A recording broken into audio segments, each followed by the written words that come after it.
Hi everybody. So this is just a little update video to cover off where we got to, I suppose, with using the Behringer XR18 from starting to use it and having a setup which I think I showed in a previous video to where we've got to now. So let's get on, do the updates. So first of all, we used to have this in an 8U unit, which was probably a bit big. So we're down now to a 6U.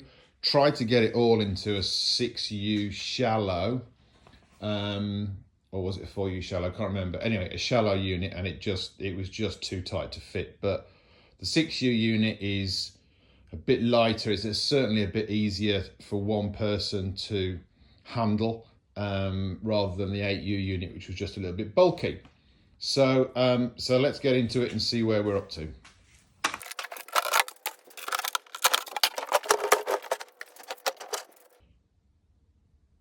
So everything really starts at what I like to think is the back of the unit. So when we're on stage, this would be the back side of the unit, because I'd like to see the stuff that's on the other side. So first of all, we've got a power strip, and then everything's plugged into that power strip. Cable stows away underneath quite nicely, and then equally coming out the back, we've got power for a MacBook,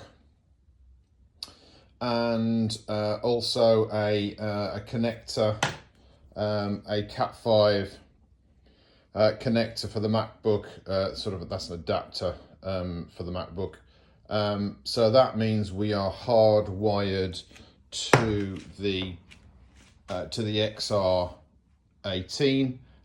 There is a router here, which conveniently sits on top, and that router, of course, is hardwired also through to the XR18.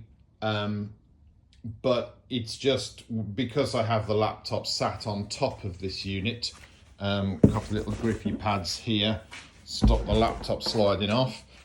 Because I have it sat on top, it's as good just to hardwire it, rather than relying on what can sometimes be, the well-documented router issues that everybody seems to struggle with.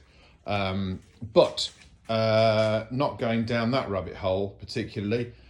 You'll see here that we're using the cheap and cheerful and perfectly usable Behringer MS 8000 patch unit.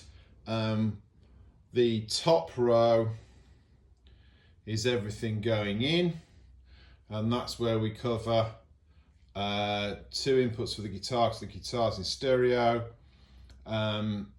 the main vocal, bass, and then 3 for the drums, so that we can all get a good mix of what everything sounds like out front. A spare that I've never had to use, and then you flip the MS 8000 round, and sort of reattach it to the ears, the rack ears, and then of course you've got all your outputs. So that's the drummer's output, that's the bass player's output. They're both wired for their in-ears, and then you've got PA left and PA right. So all of these patch bays are permanently rigged up to the XR18. Reason I did that really was I was thinking to myself, you know, it's 500 quid to replace an XR18. It's 60 to 80 quid to replace one of those patch bays. So, you know, the stuff that's constantly getting plugged in and pulled out, gig after gig, is the stuff that's the cheap stuff and not the expensive stuff. So I found that kind of works for us. So the one thing that we've got 2 of these units as well, 2 of the Shure units on top. They're the wireless units. That's for me and the Singer. We use one of those units each. So you'll see here as well, there is a Behringer feedback destroyer. That now sits in line with the vocal. I think previously a previous band member who was running the sound had had this set up in a sort of parallel or side chained kind of way, and it wasn't really doing its job properly. So that's routed differently now, so that it sees the full vocal and gets a chance to act on it before it's then put out into a separate channel in the mixer. You'll see here that we've had the invested in those good old large rack ears for the XR18. They have nice gaps down the side which you can get all your cables through. I mean, I think they were about £35. Great, you know, keeps everything safe and keeps it all manageable. You'll also note that I've got a grill on there, so there's a good separation. There's a good airspace around the XR18.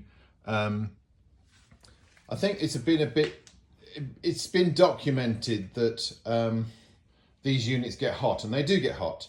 I don't think they necessarily go into sort of failure through that heat necessarily, but you know, I've never had any issues with that, but I think it does make sense to try and keep these units cool and keep some airflow going around them.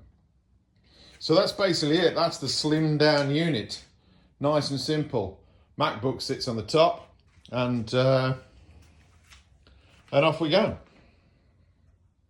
Hopefully somebody might have found that useful. I know these are all pretty well documented all over the internet, but you know, it doesn't hurt just to see another version of how this thing's being used in the real world.